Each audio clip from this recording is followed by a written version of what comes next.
Web TV Redentor, transmitindo via internet.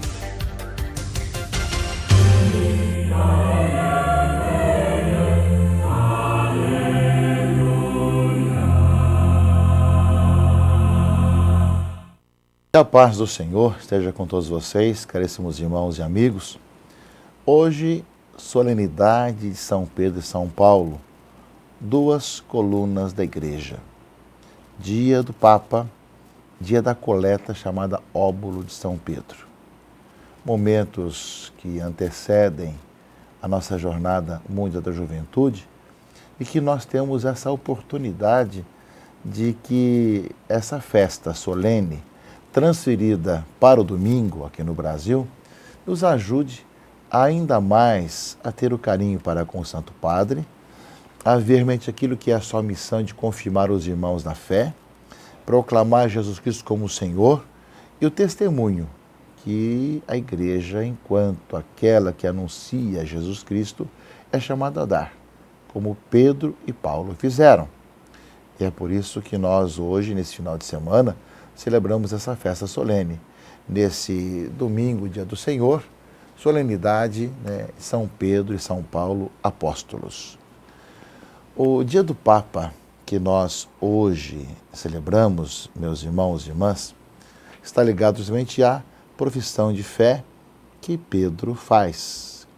Nós escutamos um pouco numa versão de outro evangelista do domingo passado e escutaremos também de novo nesse final de semana, Pedro que confessa Cristo como o Senhor, como Messias, como Salvador, e recebe missão de ser aquele que justamente vai confirmar os irmãos na fé. Recebe de ser sobre essa pedra, sobre essa profissão de fé, construirei a minha igreja. A igreja é construída sobre essa profissão de fé, de crer que Jesus Cristo é o Senhor, o Messias, o Salvador, que Pedro realmente proclama em nome de todos os apóstolos, de toda a igreja, e que nós somos chamados a fazê-lo também a cada momento. É também aquilo que nos norteia e nos motiva também para que durante os próximos momentos, ao rezarmos pela Jornada Mundial da Juventude, todos nós que participamos, jovens ou não jovens, quem vem participar, quem está trabalhando, quem é voluntário, realmente estejamos professando a nossa fé e crendo que em Jesus nós temos a vida e a vida em plenitude, que nós vamos cada dia mais saindo de nossas mortes, de nossos pecados e sendo lavados pelo sangue de Cristo para uma nova vida. E queremos anunciar ao mundo essa boa notícia de como Deus amou o mundo,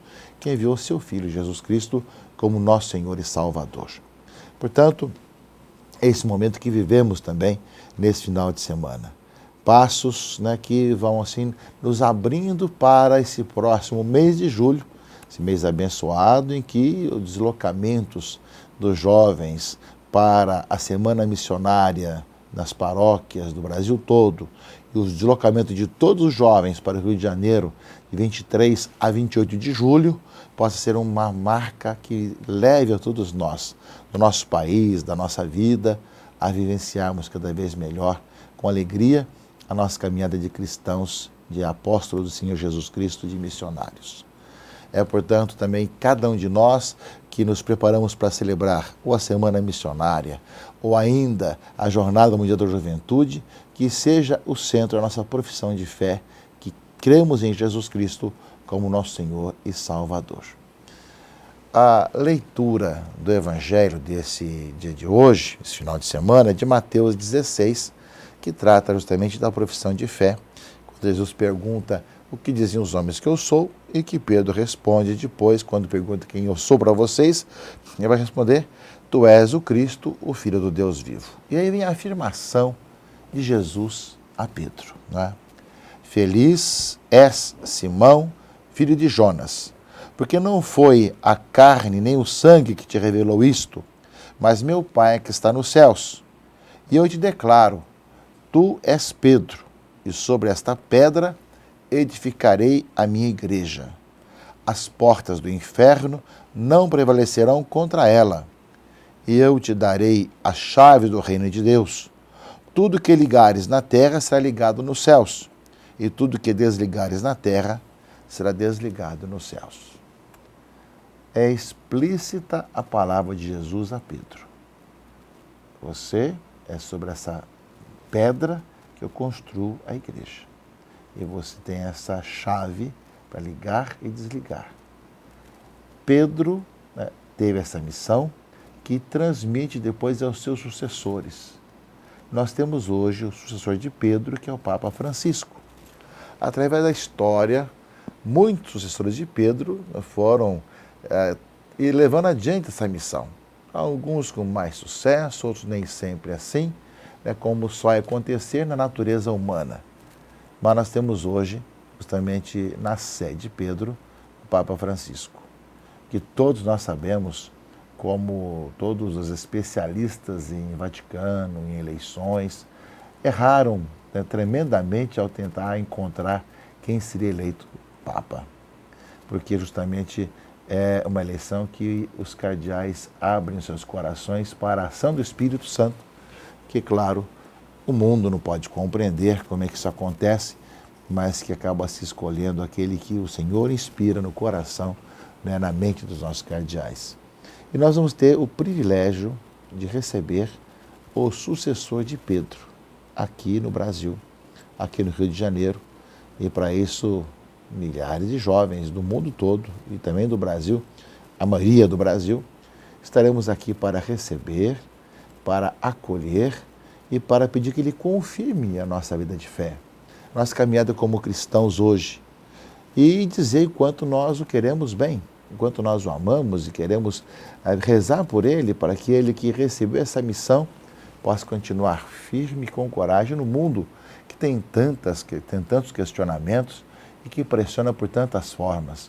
Ele possa sentir realmente o carinho de todos nós, Ele que quer, né, continuar a missão de Pedro e ao mesmo tempo ser fiel a Jesus, naquilo que nos ensina, mesmo tendo que marchar contra a corrente, contra as ondas desse mundo que está aí, que quer pressionar a igreja para que faça não aquilo que fala o Evangelho, mas aquilo que o mundo resolve nas suas ideias. A igreja já passou por isso muitas vezes na história, da pressão do mundo, ainda passa isso em alguns países do mundo. No entanto, ela não deve e não pode deixar de ser fiel ao Evangelho, aquilo que diz a palavra de Deus.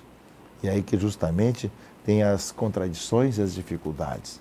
Mas é a nossa missão, né, que recebemos do Senhor e somos chamados a anunciar e proclamar e não trair aquilo que Ele falou e aquilo que deixou para nós. Essa é a missão de Pedro, de poder nos ajudar a sermos fiéis a Jesus, fiéis à palavra do Senhor, de tal maneira que aquilo que o Senhor nos falou e nos mostrou, nós continuemos buscando, sabendo respeitar a diversidade, as ideias, mas anunciando e proclamando em quem nós cremos e como nós cremos.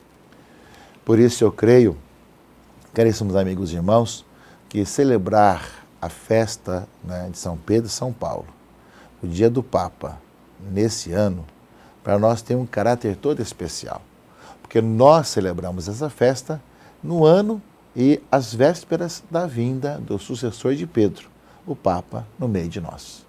Celebramos esse momento em que nós nos preparamos para a Jornada Mundial da Juventude, para que o Papa, junto com os jovens, as pessoas do mundo inteiro que estarão aqui, encontremos em Cristo a nossa vida, que Cristo seja anunciado e proclamado, e possamos olhar com esperança para o mundo e para o futuro, com a certeza que o Senhor nos precede. O Senhor ressuscitado é a nossa vida. Por isso mesmo Jesus diz a Pedro: tu és Pedro, e sobre essa pedra edificarei a minha igreja. E nós temos aquele que sucede a Pedro no meio de nós.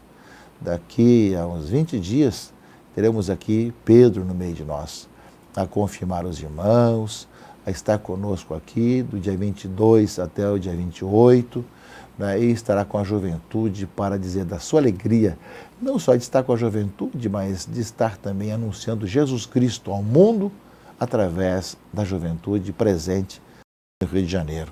E para cá, que vem com coragem, com ânimo, para participar, sabendo que estamos fazendo de tudo para acolher bem a todos, dentro das nossas dificuldades e nossa precariedade, mas acolhendo como irmãos e irmãs da nossa família. Do outro lado, meus irmãos e irmãs, as outras duas leituras desse final de semana, ela nos coloca também as duas figuras de Pedro e Paulo, né? Estamos celebrando hoje essas duas colunas, Pedro e Paulo, colocam em situações, né, de situações tanto de prisão, como também de final de caminhada. Na leitura dos Atos dos Apóstolos, aparece aqui no caso de Pedro, que está na prisão, enquanto a igreja reza por ele, orava sem cessar por ele a Deus. E estava bem vigiado, como se fosse uma pessoa perigosíssima, não é? Estava entre dois soldados, ligado por duas cadeias correntes, portanto, né? E tinha guarda à porta vigiando o cárcere. Não é? Guardas na porta, correntado e do guarda ao seu lado. Ou seja, para que não ousasse fugir. Não é? Como se fosse uma pessoa perigosíssima, ele que pregava o Evangelho e testemunhava a paz em Cristo Jesus. Isso nós vemos que os cristãos continuam ainda sofrendo essas perseguições. Uma estatística recente dizia que 75% das perseguições do mundo na questão religiosa são de cristãos, ainda hoje. Ainda hoje, século XXI, 75% das perseguições religiosas são de cristãos. Demonstra realmente que Cristo continua sendo perseguido ainda hoje, né, na pessoa dos seus seguidores, como Pedro foi. Mas assim como aconteceu com Pedro, também nós sabemos o que acontece com o cristão hoje. A palavra não fica aprisionada. E é isso que acontece quando Pedro vê o anjo que vem até ele e que faz com que caiam as cadeias e dizendo, levanta-te depressa e vá realmente de volta para a comunidade. Ou seja, a igreja passa pelas perseguições, pelas dificuldades, as mais diversas, tanto aquelas que são mesmo concretas de prender os cristãos e católicos, seja aquelas que vêm através dos meios de comunicação, de fofocas, de difamações, de mentiras, etc., que nos prendem, ou querem nos prender, mas sabemos que o Senhor vem sempre em nosso socorro. E a segunda leitura da segunda carta de Paulo a Timóteo nos fala da outra coluna que celebramos nesse final de semana, de Paulo, né? Ele fala que está ponto a ser imolado e que o instante da sua libertação se aproxima e diz a palavra conhecidíssima de Paulo, combati o bom combate, terminei a minha carreira, guardei a fé. Que nós também, meus irmãos e irmãs, possamos caminhar de tal maneira que experimentemos isso, né, que possamos continuar combatendo o bom combate até o fim da nossa vida. E no finalzinho ainda fala, né, da leitura, vai lembrando, né? O Senhor me assistiu e me deu forças para que por meu intermédio a boa mensagem fosse plenamente anunciada e chegasse aos ouvidos de todos os pagãos. O Senhor me salvará de todo mal. Paulo realmente fala da sua vida, fala da sua missão evangelizadora, da sua disponibilidade, fala de todas as dificuldades e, chegando ao final, ele está consciente de ter feito o possível, o mais possível, para anunciar o Evangelho, para proclamar a boa notícia. É para nós uma exortação, meus irmãos e irmãs, para que nós façamos o mesmo. Lembro também que nesse final de semana, como prova do nosso carinho para com o Santo Padre, em toda a igreja nós temos uma coleta. As coletas todas das missas são destinadas ao nosso presente para o Papa, chamado Óbolo de São Pedro, que com esse dinheiro que ele recebe, ele faz aquilo que são as doações, o trabalho social e caritativo pelo mundo afora. Então a igreja oferece ao Santo Padre esse óbolo, né, que depois ele utiliza para as várias necessidades, né, que existem pelo mundo. Nós mesmos aqui no Brasil já recebemos algumas vezes alguns auxílios nesse sentido, em algumas catástrofes, algumas dificuldades, etc., né? Então é justamente o jeito de nós ajudarmos com que a igreja, através do Santo Padre, faça a sua missão também de partilha e de preocupação com o outro. Por isso também essa coleta nesse final de semana. Mas, meus irmãos e irmãs, solenidade de Pedro e Paulo, duas colunas da igreja, dia do Papa, com alegria, vivamos isso, rezemos na intenção do Santo Padre, rezemos pela jornada que o Papa virá para estar conosco. Rezemos para que cada vez mais nós cresçamos na fé e testemunhemos, como Pedro e Paulo, a nossa fé em Cristo Jesus. Abençoe-vos o Deus Todo-Poderoso, Pai e Filho e Espírito Santo. Amém.